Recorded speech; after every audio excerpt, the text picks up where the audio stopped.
ये 2017 का क्वेश्चन है। इसमें हमको 3 वायर दिए गए हैं और इन वायर में सभी में करंट जो है वो सेम है।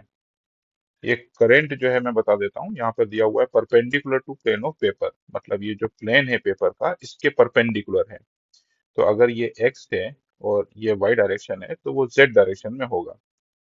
और डॉट का मतलब ये है कि करंट जो है वो बाहर की तरफ आ रहा है, मतलब वो माइनस जेड डायरेक्शन से प्लस जेड डायरेक्शन की तरफ करंट आ रहा है।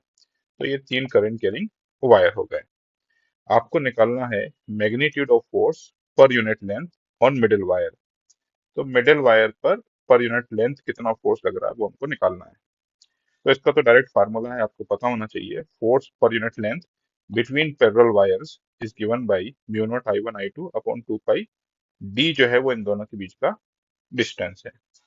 तो यहाँ पर एक चीज आपको याद होनी चाहिए कि अगर करंट दोनों सेम डायरेक्शन में है तो ये एक दूसरे को अट्रैक्ट करेंगे, और अगर करंट का डायरेक्शन अपोजिट कर दूं मैं तो ये एक दूसरे को रिपेल। अपोजिट का मतलब एक अगर ऊपर है और एक नीचे है तो वो एक दूसरे को रेपल करेंगे। तो यहाँ पर तो सभी के करंट जो है वो एक ही डायरेक्शन में है, और बी पर मुझे फोर्स निकालना है। तो ये वाला वायर और ये वाला वायर पैरेलल है, तो एक फोर्स लग जाएगा एफ इस तरफ, अट्रैक्टिव फोर्स। ये वाला भी इस वाले वायर पर इधर फोर्स लगाएगा। तो एक फोर्स इधर लग रहा है, एक फोर्स इधर लग रहा है। ये दोनों पैरेलल हैं तो अट्रैक्ट करेंगे, ये दोनों पैरेलल हैं तो अट्रैक्ट करेंगे।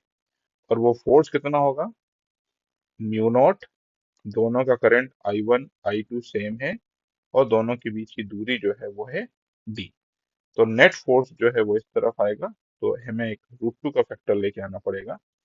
तो अगर मैं एक √2 का फैक्टर, ये तो फोर्स हो गया, नेट फोर्स जो है वो √2 है, √2 टाइम्स एफ। अगर हम √2 यहाँ पर मल्टीप्लाई कर देते हैं तो ये कैंसिल होने के बाद में नीचे √2 आ जाएगा। तो शायद इसका ऑप्शन जो है वो सी करेक्ट है। अब इसी कंसेप्ट पर एक और क्वेश्चन पूछा गया था 2016 में, और वो डायरेक्ट क्वेश्चन है। एक करंट कैरिंग वायर है जिसमें करंट जो है वो कैपिटल आई है, और एक लूप रखा हुआ है, स्क्वायर लूप। इस पर, इस स्क्वायर लूप पर कितना फोर्स लग रहा है ये हमको कैलकुलेट करना था। तो वंस अगेन, ये दोनों वायर आपको पैरेलल दिख रहे होंगे, तो एक अट्रैक्टिव फोर्स इस तरफ होगा। तो इस तरफ एक अट्रैक्टिव फोर्स मैंने यहाँ पर बना दिया है। ये वाला करंट और ये वाला एलिमेंट जो है, करंट एंटी पैरेलल है तो ये रेपल करेंगे, तो इस पर इस तरफ एक फोर्स लगेगा। तो फोर्स पर यूनिट लेंथ पहले मैं लिख लेता हूँ, इस पर कितना फोर्स पर यूनिट लेंथ लिख रहा है।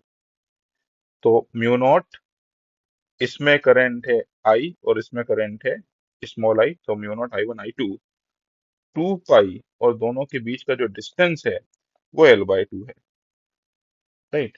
और ये है फोर्स पर यूनिट लेंथ। इस वायर पर पूरा फोर्स निकालना है, तो इस वायर की लेंथ जो कि L है वो मल्टीप्लाई कर दी। तो force per unit length into length जो है वो हमको फोर्स मिल गया, तो ये इस तरफ फोर्स मुझे पता चल गया। ये वाला जो एलिमेंट है इस पर इधर फोर्स लग रहा है, सब कुछ सेम रहेगा, बस यहाँ पर L/2 की जगह पर 3L/2 आ जाएगा। क्यों? क्योंकि इन दोनों के बीच की दूरी जो है वो 3L/2 है। तो यहाँ अट्रैक्टिव फोर्स हो गया और यहाँ पर रिपल्सिव फोर्स हो गया। ये दोनों एक दूसरे को अट्रैक्ट कर रहे हैं, पास में है, तो अट्रैक्टिव फोर्स डोमिनेट करेगा as compare to repulsive force. बस फिर इनको सब्ट्रैक्ट करके हमने आंसर निकाला है, तो उससे आंसर जो है वो सी आ रहा है। So option C is correct. एक चीज का ध्यान रखिएगा, एक फोर्स इधर लग रहा है, एक फोर्स इधर लग रहा है, बाकी एलिमेंट तो भी आप चेक कर लीजिएगा, फोर्स ऐसे ही लगेंगे, जिसकी वजह से इसका जो साइज जो है वो इंक्रीज होना चाहेगा। तो इस वायर के अंदर ये पूछ सकते हैं आपसे किस तरीके का स्ट्रेस डेवलप होगा। तो इसकी लेंथ बढ़ना चाह रही है तो tensile stress will be develop. तो वायर के अंदर जो है वो टेंसाइल स्ट्रेस डेवलप हो जाएगा।